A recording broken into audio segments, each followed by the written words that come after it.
बिस्मिल्लाहिर्रहमानिर्रहीम। अस्सलाम वालेकुम स्टूडेंट्स। बेंजीन के अंदर 3 पाई बॉन्ड्स हैं, वीक बॉन्ड्स हैं, तो बेंजीन को अनस्टेबल होना चाहिए था। तो बेंजीन स्टेबल मॉलिक्यूल क्यों है, आज इसकी रीज़न हम लोग ने यहाँ पे आए हैं और ये इसीलिए हमारा टॉपिक है स्टेबिलिटी ऑफ बेंजीन। मैंने इस सारे टॉपिक को इस एक छोटे से कोड के अंदर मर्ज कर दिया है। अगर आप इस कोड को समझ लें तो ये टॉपिक आपके लिए फिंगर टिप्स पे आ जाएगा और इतना आसान हो जाएगा। देखिए, किसी भी चीज़ की स्टेबिलिटी उसकी एनर्जी के रेसिप्रोकल होती है, इन्वर्स होती है। आप किसी भी चीज़ को तोड़ें और उसमें से कम एनर्जी रिलीज़ हो तो वो स्टेबल होगा। मैं मिसाल यहाँ पे देता हूँ। आका पाक सल्लल्लाहु अलैहि वसल्लम की हदीस मुबारका है कि पहलवान वो नहीं जिसे गुस्सा आता हो और उसे ज़ाहिर कर दे, पहलवान वो है जो अपने गुस्से को काबू करे। तो वो मॉलिक्यूल स्टेबल समझे जाएंगे कि जिनको तोड़ें तो उनमें से कम एनर्जी रिलीज़ हो।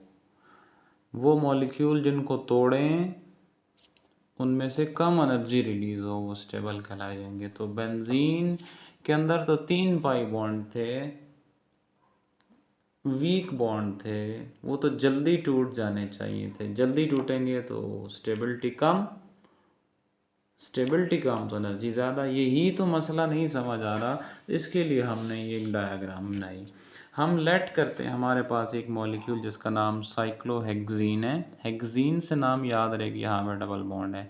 मैंने इसका स्ट्रक्चर बनाया 6 आपके पास जॉइंट, और यहाँ पे हर कार्बन के साथ 2 हाइड्रोजन, यहाँ पे भी, यहाँ पे इन 2 के साथ एक एक हाइड्रोजन, क्योंकि इसके बदले में एक पाई बॉन्ड है।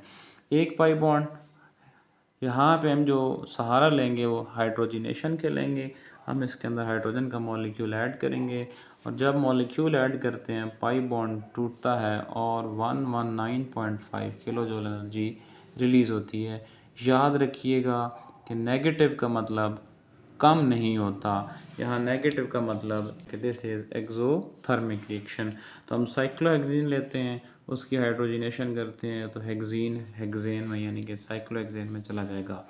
एक पाई बॉन्ड टूटा तो 119.5। नेक्स्ट मूव करते हैं, हमने इसके अंदर 2 पाई बॉन्ड रख लिए। 2 पाई बॉन्ड रखे तो दिस इज कार्बन 1 2 3 एंड 4। अब बॉन्ड शुरू कहाँ पे हो रहा है? पाई बॉन्ड 1 पे मौजूद है, और ये 1 पे मौजूद है, और 3 पे भी, बिल्कुल 2 पे भी है और 4 पे भी है। हमने कम से कम नंबर काउंट करना होता है। लाइक 1 2 में से जो कम नंबर है वो 1, 3 4 में से जो कम नंबर है वो 3। तो हम लोकेट कर देंगे 1 3 साइक्लोहेक्सा डाईइन का क्या मतलब है? 2 H हैं, तो इसलिए पाई बॉन्ड को ख़त्म करने के लिए भी 2 H यूज़ होंगे। होगा क्या? पाई बॉन्ड ख़त्म हो जाएंगे और वंस अगेन क्या बन जाएगा? Cyclohexane C6H12। अब यहाँ पे एक बड़ी अजीब बात होती है जो हम एक्सपेक्ट कर रहे होते हैं। हम कहते हैं कि एक पाई बॉन्ड को तोड़ा था तो 119.5, तो 2 जब टूटेंगे तो कितना हो जाना चाहिए? कितनी एनर्जी मिलनी चाहिए? 239, जो इनका डबल है। बट एक्चुअली क्या होता है, यहाँ पे एनर्जी कम रिलीज़ होती है। This is 231। इनमें 8 किलो जूल का फ़र्क है। सवाल ये पैदा हुआ, एनर्जी कम रिलीज़ हुई है तो इसमें क्या आ गई है? स्टेबिलिटी। आंसर देता हूँ क्यों, लास्ट एग्जांपल चेक कर लें। अब हमने थर्ड इसी प्रोसेस को आगे बढ़ाया, एक पाई बॉन्ड रखा, 2 पाई बॉन्ड रखे, तब हम यहाँ पे कितने पाई बॉन्ड रखेंगे? 3। हमने इसकी नंबरिंग कर ली 1 से, 3 से और 5 से। आप बिल्कुल सही कह रहे हैं भाई, ये तो स्ट्रक्चर बेंजीन का है। हम इसको समझाने के लिए कह रहे हैं कि हम सपोज कर रहे हैं कि हमारे पास एक हाइपोथेटिकल मॉलिक्यूल, कि सपोज किया गया मॉलिक्यूल साइक्लोहेक्सा ट्राईइन है, 3 पाई बॉन्ड है, उसमें 3 H2 ऐड होंगे। वही काम यहाँ पे होगा। एक पाई बॉन्ड को तोड़ा था तो 119.5, जब 3 टूटेंगे तो एनर्जी कितनी रिलीज़ हो जानी चाहिए थी? 358.5। बट जो रिलीज़ हुई वो कितनी हुई? 208। बहुत बड़ा फ़र्क आ गया। मैंने अब इन वैल्यूज़ को लिखा, दैट इज़ 358.5 माइनस के साथ, मतलब एनर्जी रिलीज़ हो रही है, और ये माइनस फार्मूले वाला है कि fine greater minus smaller, minus और ये energy minus minus plus, solve किया तो आंसर कितना निकला? 150 किलो जूल पर मोल। इतनी एनर्जी कम रिलीज़ हुई है। अगर इतनी एनर्जी कम रिलीज़ हुई है, अगर इसी तरह ये बेंजीन, अगर ये साइक्लोहेक्साट्राईन होता तो इसमें 358 रिलीज़ होती। अब जो बेंजीन होती है हमारे पास, हम जब उसमें 3H2 ऐड करते हैं तो वंस अगेन साइक्लोहेक्सेन ही बनता है, लेकिन जो एनर्जी रिलीज़ होती है वो कितनी रिलीज़ होती है, 208 किलो जूल पर मोल। यानी कि एनर्जी जो रिलीज़ होनी चाहिए थी वो कितनी होनी चाहिए थी, 358, और एनर्जी रिलीज़ कितनी है, 208, जो कि बहुत कम एनर्जी है। चूँकि एनर्जी कम रिलीज़ हुई है इसलिए बेंजीन का मॉलिक्यूल स्टेबल। अब देखें वो एनर्जी गई कहाँ, बात समझिए। यहाँ पे भी कुछ 8 यूनिट्स का फ़र्क था, कम एनर्जी रिलीज़ हो रही थी। वो इसलिए कम रिलीज़ हुई, वो जो एनर्जी इन्होंने बाहर रिलीज़ करनी थी, इन्होंने आपस में ये वाले बॉन्ड शिफ्ट करवाने में वो एनर्जी यूटिलाइज़ कर ली, कि वो जो 8 किलो जूल पर मोल का यहाँ पे गैप लगा, जो फ़र्क लगा, वो एनर्जी कहाँ गई। वो बजाय इस मॉलिक्यूल के बाहर लॉस होती, इन्होंने क्या किया, वो एनर्जी इन बॉन्ड्स को रोटेट करवाने में यूज़ कर ली। अब आ जाए यहाँ पे, यही काम तो बेंजीन में होता है। ये 3 पाई बॉन्ड्स मौजूद हैं, वो 10208 किलो जूल तो एनर्जी रिलीज़ हुई।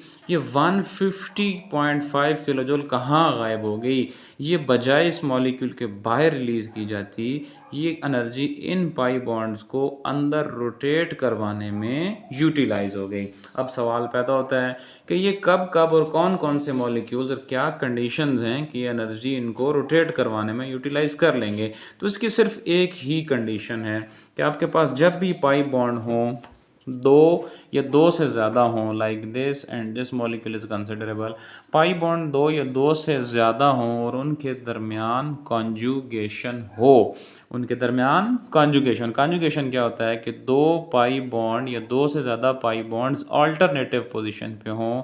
Alternative means double bond, single bond, double bond, single bond, double bond, single bond, ये अल्टरनेटिव पोजीशन पे हैं। तो जब अल्टरनेटिव पोजीशन पे हैं तो एनर्जी मॉलिक्यूल के बाहर लॉस होने की बजाय अंदर इन बॉन्ड्स को घुमाने में यूज़ हो जाएगी। जब एनर्जी अंदर इलेक्ट्रॉन्स को घुमाने में यूज़ होगी और बाहर कम रिलीज़ होगी तो हम क्या कहेंगे, ये मॉलिक्यूल स्टेबल है। इसी पाई बॉन्ड को घुमाने में जो एनर्जी लगती है, इस रिलेशनशिप को कॉन्जुगेशन, जैसे हम कहते हैं ना को एजुकेशन, बॉयज़ एंड गर्ल्स की इकट्ठी एजुकेशन है, तो मॉलिक्यूल के अंदर ये वाले बॉन्ड्स रोटेट करते हैं और वो जो एनर्जी यूज़ होती है ना, वो जो 150 किलो जूल, इस एनर्जी का नाम क्या है, this is called resonance energy. Conjugation और रेजोनेंस एनर्जी दो अलग अलग काम हैं, दो के एक दूसरे से रिलेटेड हैं। कॉन्जुगेशन का मतलब है 2 पाई बॉन्ड्स का 1 आफ्टर 1 आ जाना। अगर इनमें 1 आफ्टर 1 ना हो तो हम कहेंगे ये पाई बॉन्ड्स तो हैं बट इनमें कॉन्जुगेशन नहीं है। कॉन्जुगेशन होगी तो उनको रोटेट करवाने में एनर्जी यूज़ होगी और वो बाहर कम रिलीज़ होगी और वही एनर्जी क्या कहलाएगी, रेजोनेंस एनर्जी। ग्राफ मैंने बनाया वो मैंने एक्स एक्सिस पे साइक्लोहेक्सेन लिखा और वाई एक्सिस पे क्या लिखा, पोटेंशियल एनर्जी। ये हमारे पास पहला मॉलिक्यूल जो मैंने यहाँ पे बनाया था, ये देखिए पहला मॉलिक्यूल प्लस H2, दूसरा मॉलिक्यूल प्लस 2H2, सेम चीज़ यहाँ पे पहला मॉलिक्यूल प्लस H2, दूसरा मॉलिक्यूल प्लस 2H2, तीसरा मॉलिक्यूल प्लस 3H2।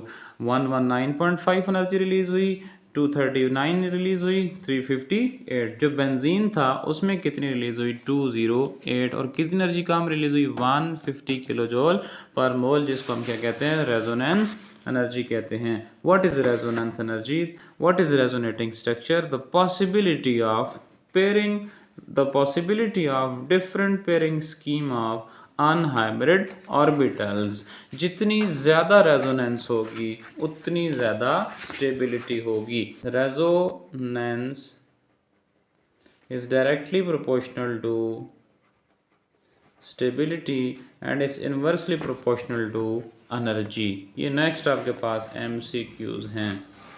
और जो रेजोनेंस है वो कॉन्जुगेशन के डायरेक्टली प्रोपोर्शनल है। जब कॉन्जुगेशन ज़्यादा होगी तो रेजोनेंस ज़्यादा होगी। Done.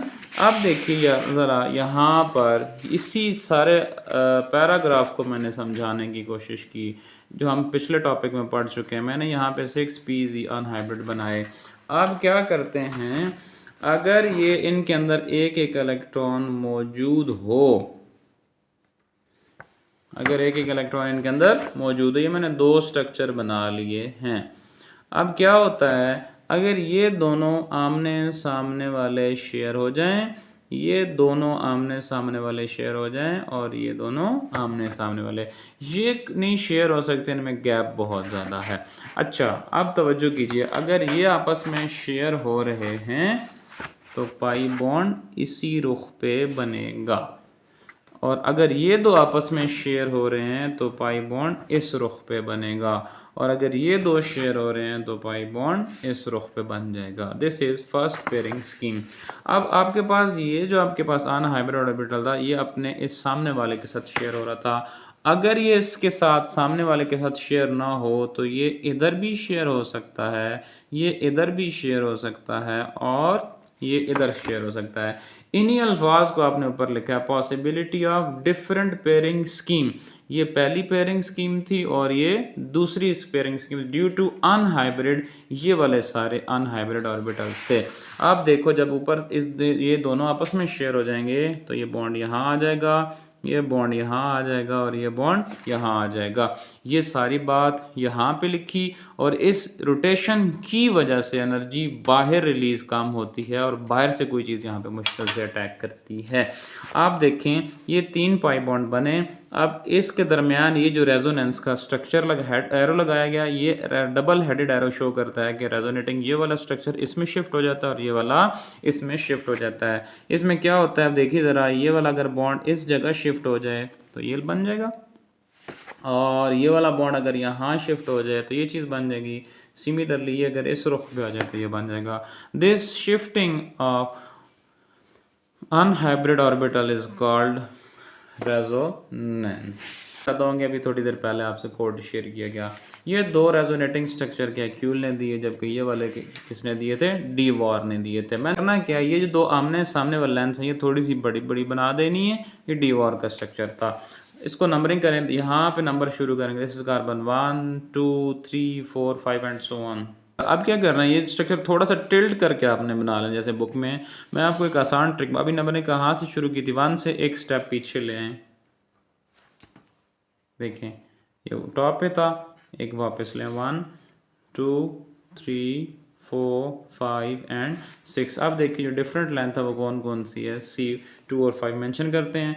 This is C1 and C4, this is C2 and C5। एक स्टेप और पीछे ले आए, ये 1 2 3 4 5 6।